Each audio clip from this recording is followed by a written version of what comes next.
University and other tertiary institution systems are established to provide a desirable learning and working environment where students and lecturers can pursue their studies, work, and scholarship without being intimidated. This system is expected to provide unique examples in eliminating inequalities and anomalies among all segments of the academia. In 2018, a survey by the World Bank Group's Women, Business and Law revealed that 70% of female graduates from Nigerian tertiary institutions have been sexually harassed in school, with the main perpetrators being their classmates and lecturers. Sexual harassment does not mean only having a sexual intercourse. It can be verbal harassment, it can be touching, it can be grabbing, it can be kissing, it can be hugging. So, sexual harassment is anything that can make somebody uncomfortable. Or when you make an unwanted sexual behavior towards somebody, that can be defined as a sexual harassment.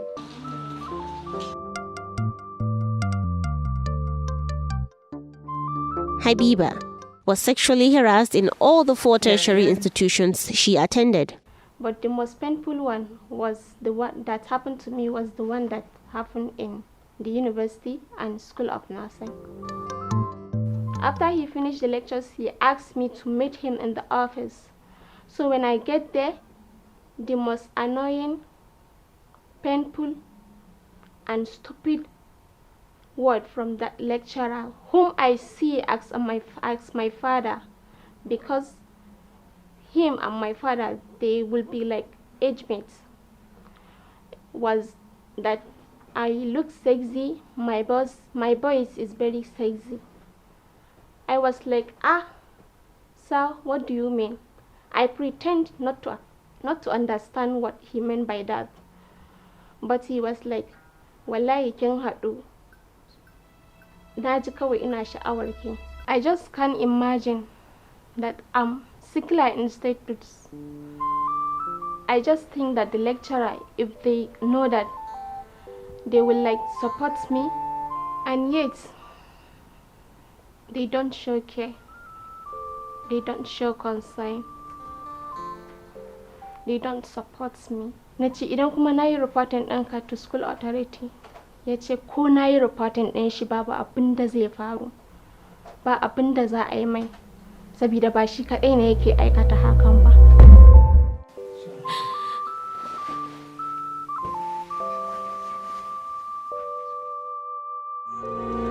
Majority of them are traumatized. They cannot concentrate in school, they lack concentration. Some of them went into depression. Some of them are even afraid to kind of continue with their education because they are not sure.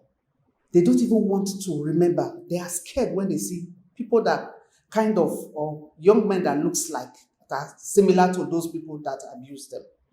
And they lack trust. They don't want to trust anybody. They're afraid to go out. They're afraid, they just want to be on their own.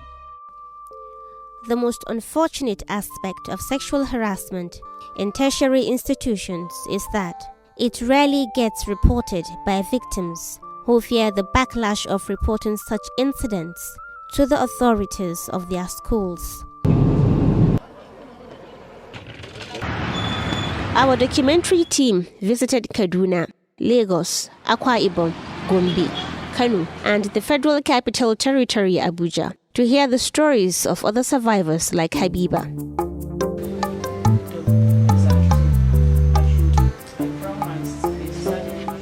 So I went to check the person. So the person happens to be a lecturer. He told me to enter his car. So I entered his car. Then he started driving. Before I knew what happened, he drove to a nearby hotel. I was surprised. I was scared. I was like, sir, where are you taking me to? Only for him to tell me together we should go inside the hotel together. I was like, no, sir, I can't follow you. I insisted that I wouldn't follow him. He was begging me, I should follow him. He will not do anything bad to me. He just for us to have fun. Because of fear of victimization, as some of the survivors are still students in the tertiary institutions, we refused to show their faces or use their real names. We created masks to cover their faces. Before my sexual harassment experience, I was of the opinion that only students, female students who had big breasts and big curves were harassed on campus, not until I had my own experience. Here was I, fully dressed, with my body covered. On his directive, I sat down. So after telling him all this, and after giving him the necessary information he wanted, he reached to the door and locked the door. He now reached out to touch my breast, and I pulled back.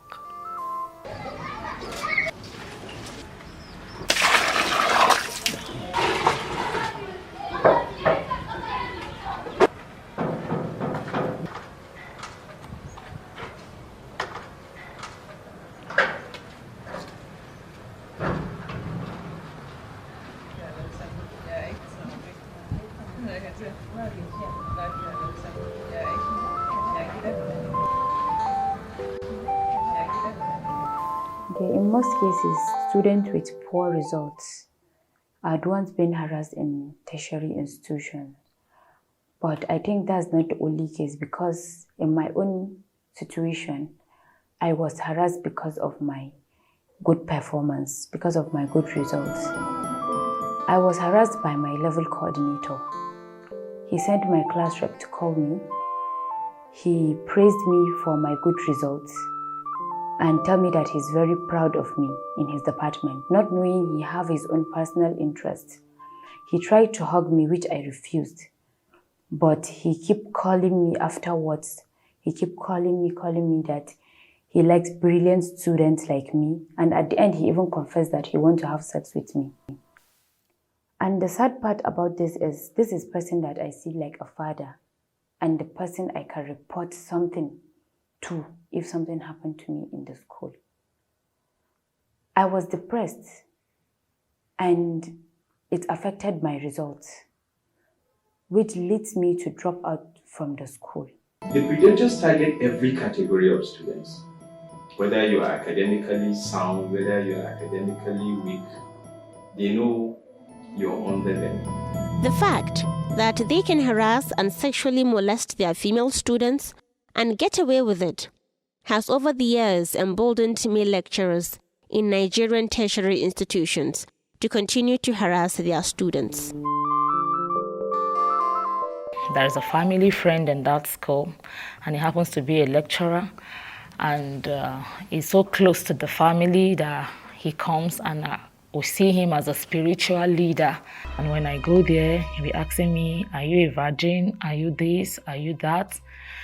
He begins, like, when I go to his office, he would want to touch me, he would touch my breast. I was like, uncle, why?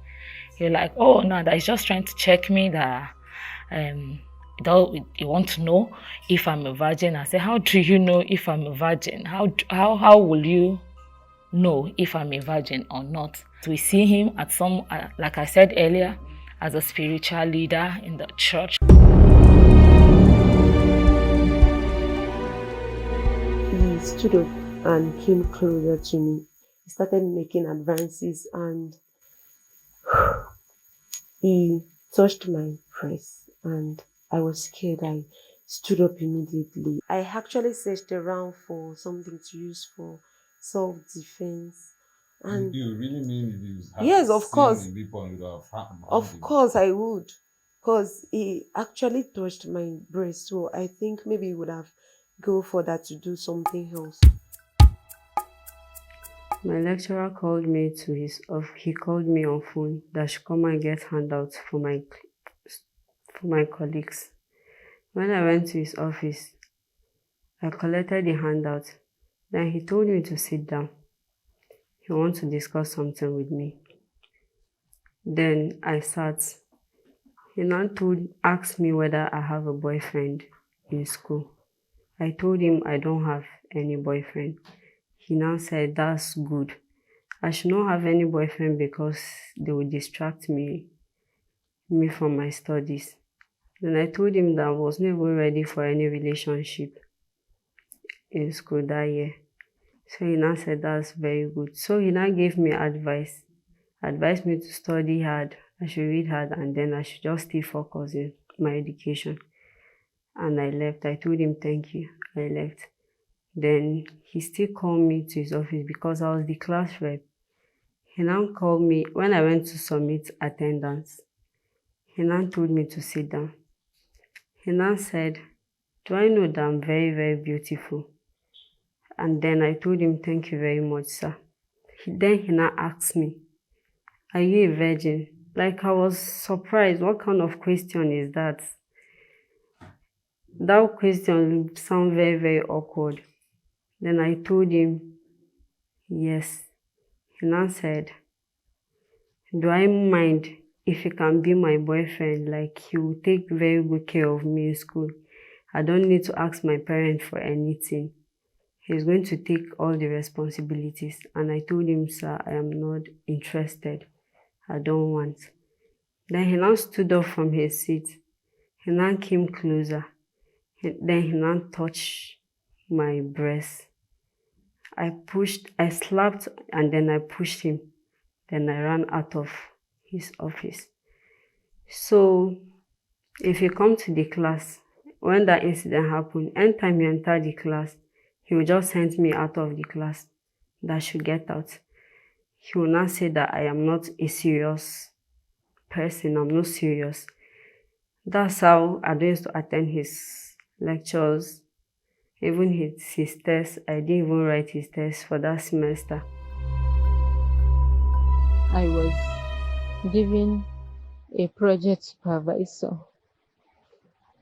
I approached him and he started, even before starting anything, he started making demands from me. Demands that were not meant to come from him. I became very discouraged. I no longer want to be in school. I became emotionally disturbed. I was always to myself. Before the harassment, I used to be very lively. But after the incident, I was always to myself. I don't have anybody to share my story with. Even if I share it, who will believe me? Even if somebody believes me, who will do something? Nobody. So that was how I have been carrying myself all along. I lose interest in anything academic. The effects of sexual harassment can lead victims to depression and many more. Not only lecturers, even non-academic staff are being accused of harassing students. The whole event started during my first semester. Well, it was a non-academic staff and they were in charge of our IDs. We were asked to go and get our IDs, so that was how I got in contact with this man. So not until that fateful day that this whole thing happened, I got to the school compound. He was not in the office and he was in his car. Asked me to get into the car.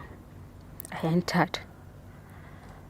But you know me, I was not thinking that something was going to happen. Then he now locked the car. There's no way I could open it. That was when he now started talking to me. I should touch him. He was asking me to do some oral stuff of which I didn't know how to do. But he brought out his own organ, the male organ, that I should suck on it, of which I was trying to run away, but he was forcing my head down to do that which he wanted me to do. But I don't know what to do next. I just started saying I want to get out of the car because I was trying to like struggle when I saw students coming out for evening to go and read in the class. So I was now trying to struggle out of the car. When he saw that I was serious, that was when he now pressed the button, and then I now opened the car and now ran out of the car and now ran back to my hostel, but I could not talk to anybody. Grace is a level 2 university student and an entrepreneur. Grace makes and sells soap in order to sponsor her studies. So I sold my products to students and also to lecturers. So I showed him my products and he was like, wow, this is very nice of you, and I would love to get 3 bars of the soap. So I gave him 3 bars of the soap and he said I should come back the next week for the money. So the next week was on Monday. I went back to his office and I sat down and he was on his seat and he was like, wow, I loved your product. It's really for me. And I was like, thank you. I was smiling, and the next minute he stood up from where he was sitting and was like, you know, you're actually a very beautiful girl and I want to take very good care of you. I would want you to be my girlfriend. You know, I'm not married. I don't have a girlfriend. And So hold on, you mean he left the discussion about the soap to telling you that you're a fine girl? Yeah, immediately he switched and was like, you know, I'm going to take care of you in school. When I wrote my first JAM after my SSCE, and I wanted admission into the university, and you know, the non-academic staff there that promised to get me an admission also decide to, he asked me for sex actually, that you need to catch me before I go into the university, before anybody will snatch me from him. And it was a very traumatic experience for me, and I had to forfeit that year because I refused to give it, and that was what happened. So actually, if I dance to his tune, automatically I'm going to be a sex machine. Sexual harassment boils down on lecturer students, but mine took a different turn. Actually, students harass their fellow students. I was sexually harassed by a male student. There's this guy I met in school. He happens to be in a different department, although we are in the same faculty. And in our 200 level, we do offer courses outside our department. That's to say, we borrow courses, faculty courses. So he borrowed my textbook earlier, and on this fateful day, I asked him for my textbook. He insisted I come around to get the textbook in his place. Since I was really in need of the textbook, I needed to do my assignment, which was to be submitted the next day. On getting there, I noticed he deviated from what took me there, of which the main essence was to get my book. Right. All of a sudden, he pushed me to the bed. And you didn't see that coming? Of course not. I wouldn't see that coming because we were so close. I trusted him. How close, emotionally close, were you attracted to? No, we were close academically. We helped each other. I didn't see that coming. So, we wrestled. I screamed. I shouted. Nobody helped me. I came up with a drama.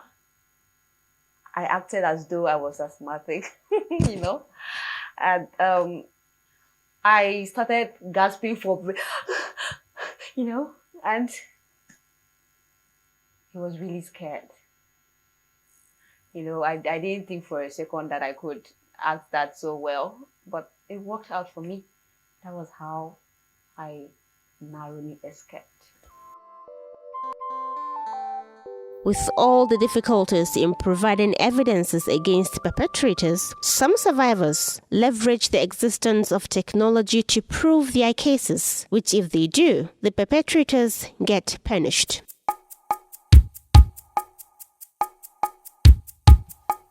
The story of Maimuna, a student of Kaduna Polytechnic, whose case trended a few years ago, is another proven case because of the availability of evidence which led to the termination of the appointment of engineer Danjuma Al-Hassan, popularly known as General. Our team visited Maimuna to learn from the strategy she used in generating the evidence.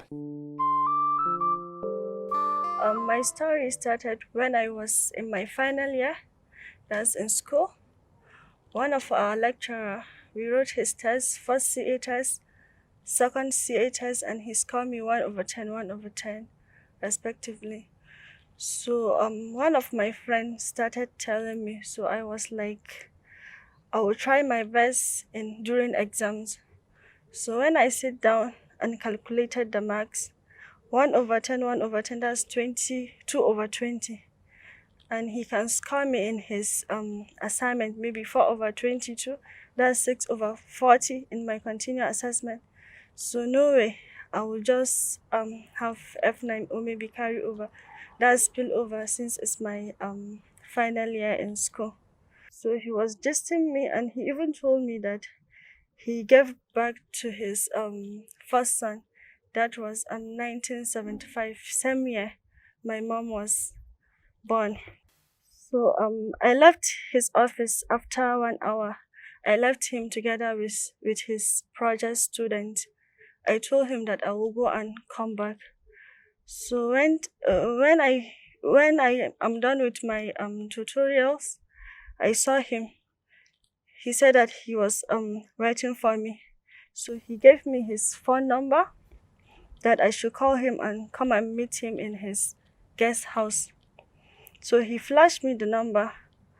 When I get back home, I told my mom, and she was like, we have to report this man. So now I have to get evidence. So I tried to chat him on WhatsApp chat. So I chat him, and I was telling him that I cannot come and meet him in his guest house. We should find another place and meet. So he said that I should come and meet him in his office the next day. So the next day, I said that I will not just record him audio, I will video record him. So I went with my phone, and he was telling me that he has one side, gisting me with stories. When he finished gisting me, he was the one that started talking that we should go and meet in this hotel, that he'll come and pick me up after classes. Then I say, no, I'll come by myself. I'll find a keke nape. So that was how it started. I videotaped him. He sent me a message on WhatsApp. And also after I came back out from his office, he sent me a message that he loves me and he wants to have like sex with me if I want to pass my exams. I shared the story with my mom, what happened, and she told me to avoid him and keep on praying. So, but the man still continued sending me messages that I should come and meet him, suggesting a hotel for me. So that's when I gathered all the evidence, and my mom told me that we should report him to the school authority.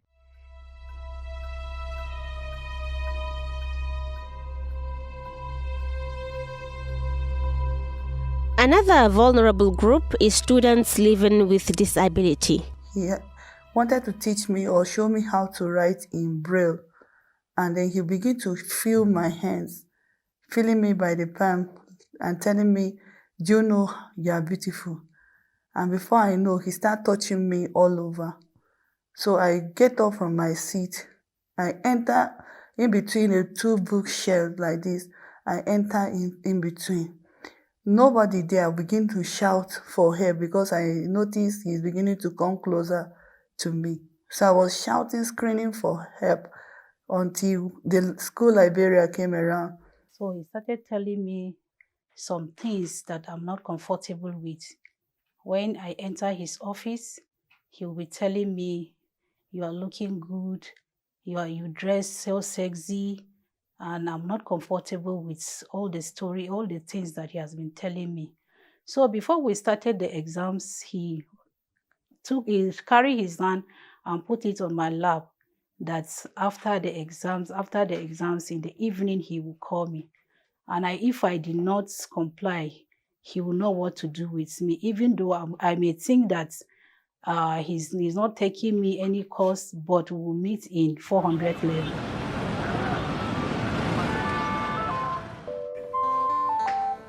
Comrade Ishaku Adamu. He is the national president of the umbrella body of blind persons in Nigeria since 2015. Adamu is also the lead researcher for the Joint National Association of Persons with Disabilities, JANAPWD. It is at this level that they require this help, that whether students and the staff within the tertiary institution take advantage of them in the name of rendering support of them, and then they end up harassing them and abusing them simply because they are person with disability. That is what we call a charity approach to disability. Whenever people do things to person with disability, they see it as a charity, or we are only helping you, sorry about it. They are not seeing it as a right.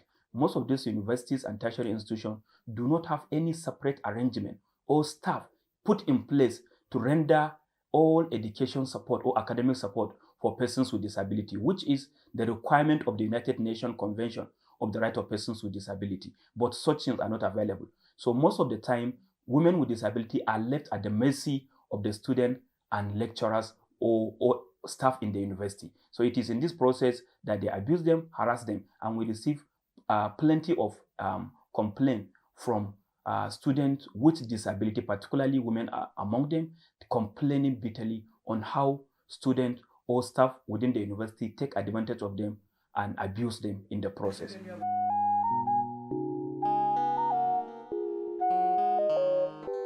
With all that has been seen, it is important to note that female students are not the only victims of sexual harassment in tertiary institutions. The majority of victims of sexual harassment in tertiary institutions are female students, but then sometimes male students and male lecturers also fall victims of sexual harassment.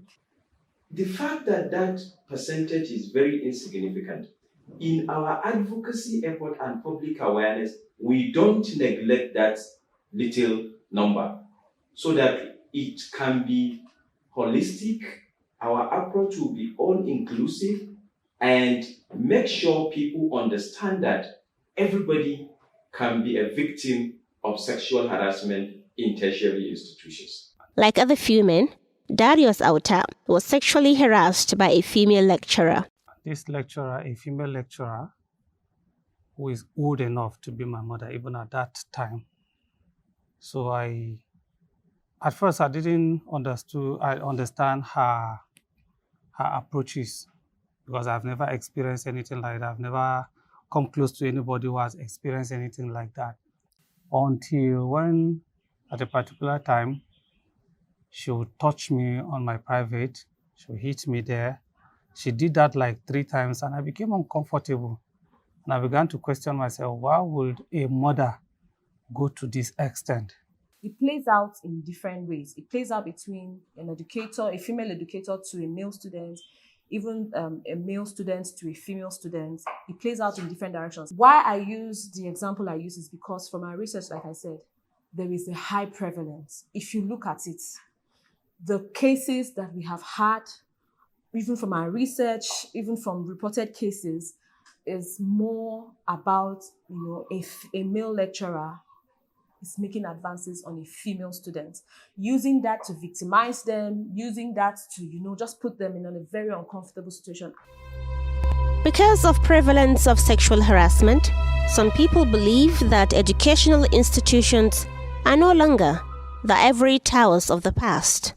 They have become arenas for sexual victimization. The president is also worried about cases of sexual harassment. Government and stakeholders in the educational sector are concerned as a country, I think it's about we've gotten to that point long before now, where issues of sexual harassment in tertiary institutions, more specifically, it's long overdue for action to be taken. It's long overdue for action to be taken.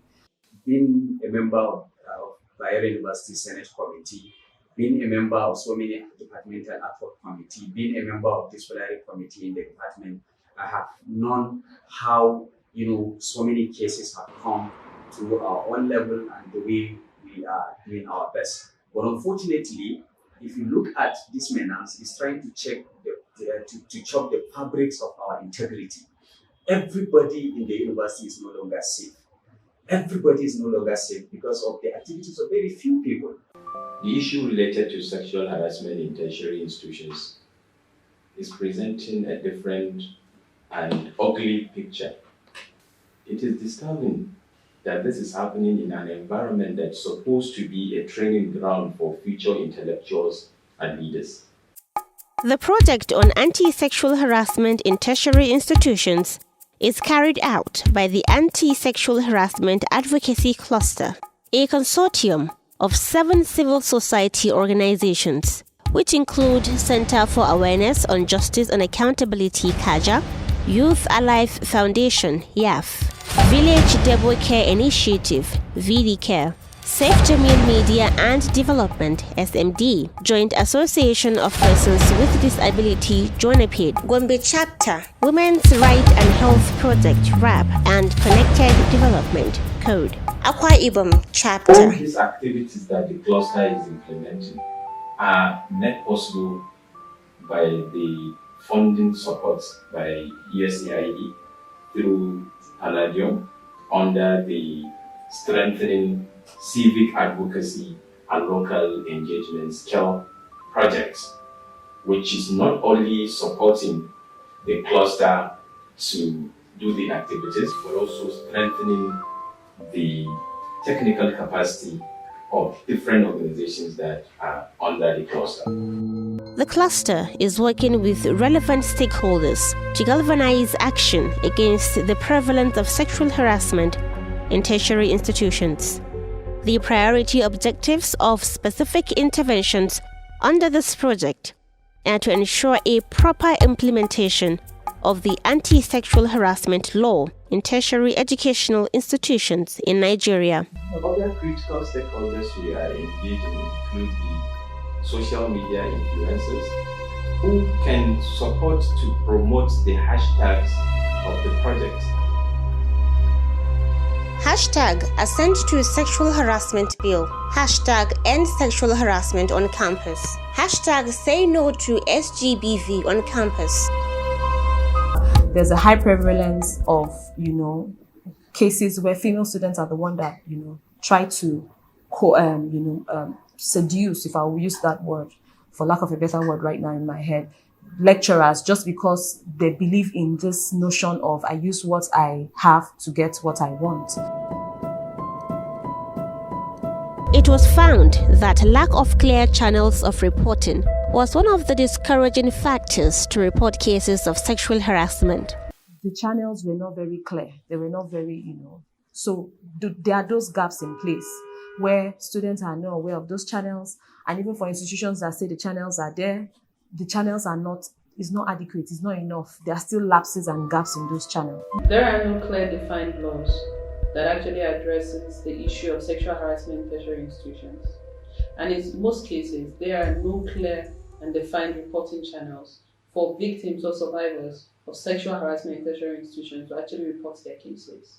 In most circumstances, these survivors end up dying in silence, and in worst case scenario, end up giving in because there are no other options or other ways for them to run away from the perpetrators, who actually have more powers over them than any other thing you could think of. Many Nigerian higher institutions have only scanty policy documents against sexual harassment, and this has been buttressed even by findings of Premium Times.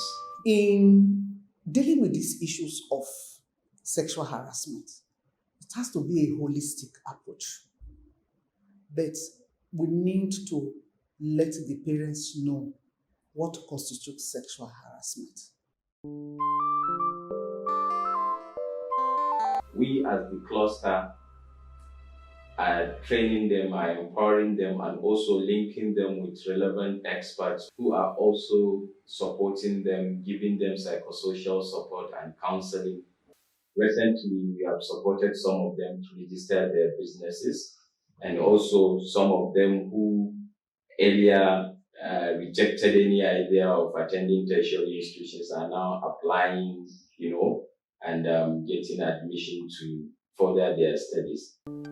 I got admission into another school, not because I'm very sure that I will not be harassed, but because now I can defend myself and I can speak up. That was how I was just thinking on my own. So I came across an NGO online. I went through all their page.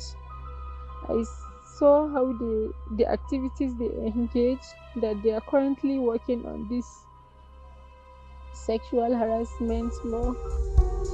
Mrs. Yewande Gbola Awekwetu is the head of the Sexual and Gender-Based Violence Unit of the Federal Ministry of Justice.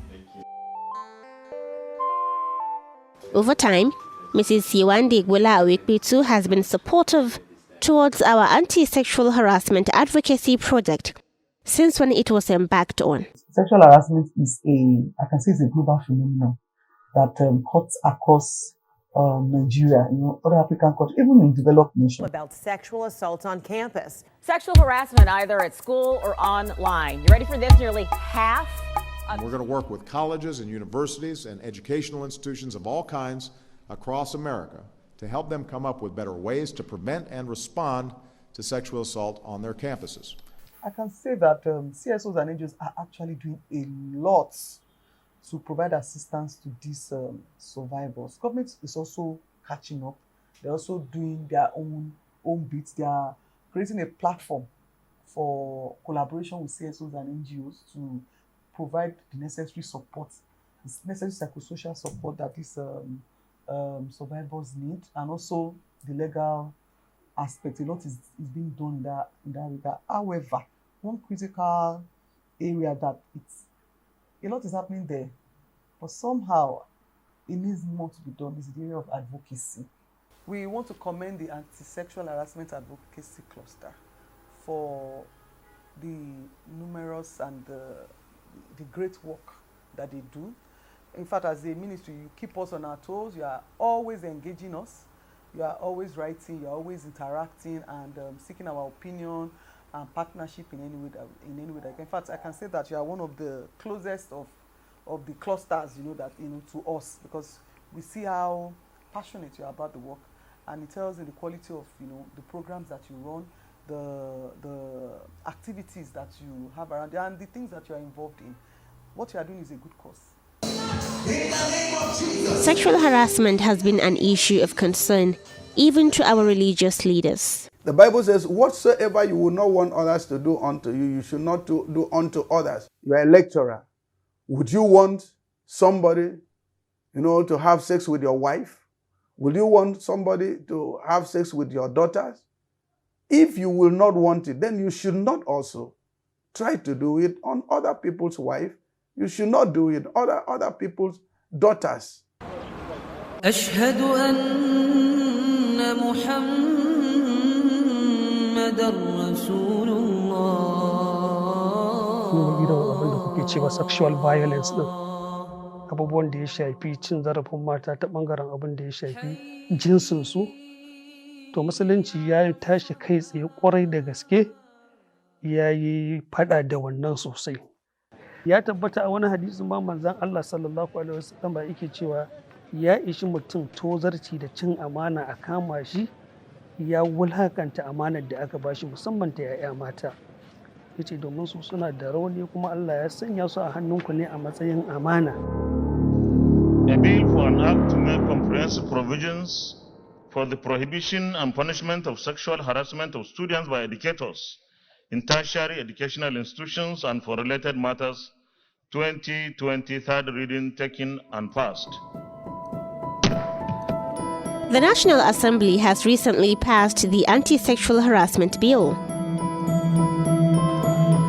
The bill seeks to protect students against the sexual harassment of students by educators in tertiary institutions.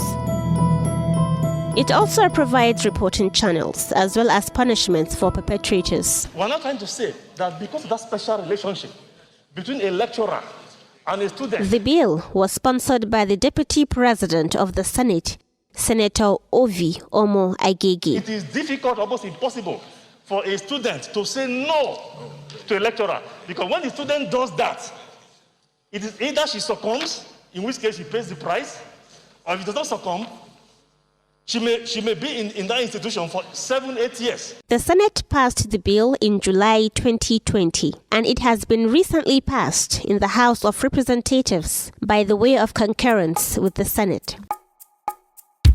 As part of its effort to advocate for the passage of the bill, the Anti-Sexual Harassment Advocacy Cluster had a series of engagement with some members of the National Assembly. And after the passage of the bill, the cluster continues engaging members of the executive arm who can push for the presidential assent of the bill. So I'm just also adding my voice, lending my voice to the advocacy to call on the president to assent to the anti-sexual harassment bill that is before him. For the protection of our young girls in institutions, we need that bill to be signed into law. Duba da cewa akwai doka yanzu haka da ake an yi fasin ɗinta wadda ta tanadi hukunci dangane da dukkan wanda aka samu ya aikata irin wannan cin zarafi zuwa ga mata, da cewa shugaban ƙasa ya gaggauta yin amfani da damarsa wajen sanya hannunsa akan wannan doka.